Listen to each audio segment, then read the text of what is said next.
So entering an office with preparation will already make you successful in that career that you're aspiring to become excellent at.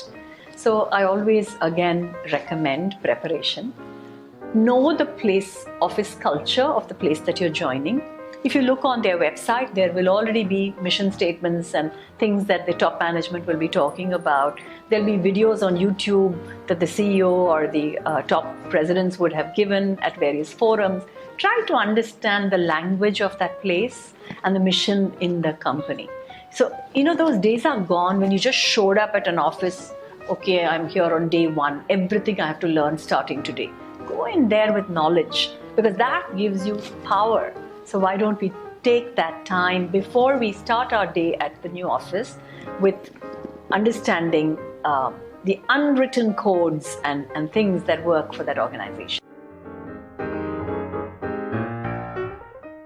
Of course, there will be a lot of learning to be done after you've entered there, but there are a few basics that you could go in with. One, there has to be a minimum, what I call a civility meter. Every person in that office, whether it is the doorman that greets you to let you into the office, or the person that's serving you a glass of water, or your immediate boss, or the person in the copy room when you go to take Xeroxes, everybody requires the courtesy of a greeting, a thank you, and a polite interaction. So we can't just brush past people anymore, and it is important that we think of politeness becoming a way of life with us.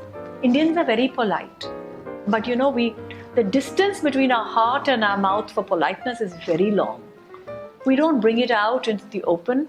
We mean well, but we'll say something like, just pass me that pen. And now just pass me that pen for most other cultures would be rude, because it's missing the word please. You have to actually learn to say, please pass me that pen. It seems like a simple thing and not required, but I can tell you from my own experience, it can really take you on a jet into success.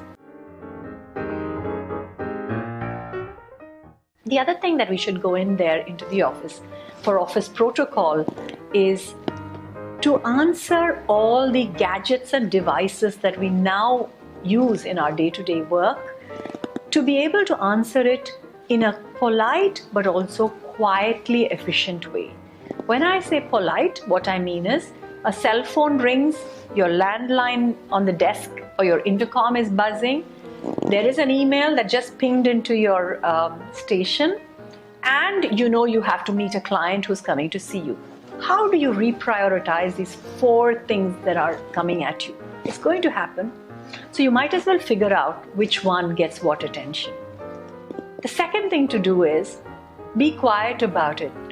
When you're on a cell phone, if you are in an open bay work area, which is very often the case these days in companies, instead of raising your voice higher and higher, raise your body and leave the room so that your voice can be not a source of distraction to everybody else who's trying to get a job done. There is a tendency when we are excited to be loud. So can we just take the time to move away to some private spaces where we can have those conversations? The other is an email. If an email is coming to you, then how do you answer it? Office protocol requires that you answer every part of the email. You don't answer one section of the email and then put regards in your name and send it out, because you've left out 2 aspects that were also asked in that email. When will you be going to the seminar? Are you planning to, what mode of transport are you taking? And who will be the client that you meet on the other side? You just answer when you're going to the seminar and you hit send. That's a waste of your time and the other person's time. So reread an email, compose the answer properly, and then send it out.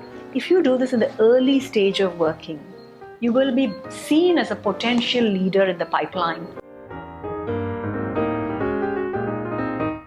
The other thing is just physical niceties, like a visitor comes into the office and you are introduced.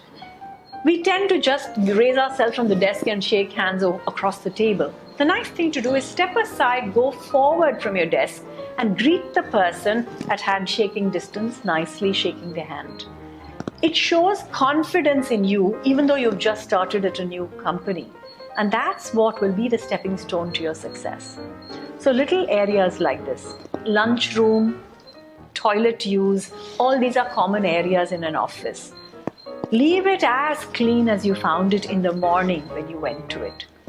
The reason I say this is if everybody were to pay attention to this, it would be very easy to look after these utility areas in an office. So this kind of preparedness to be a part, a piece, a pawn in a corporation and play these other little civility meters around it is going to be very important.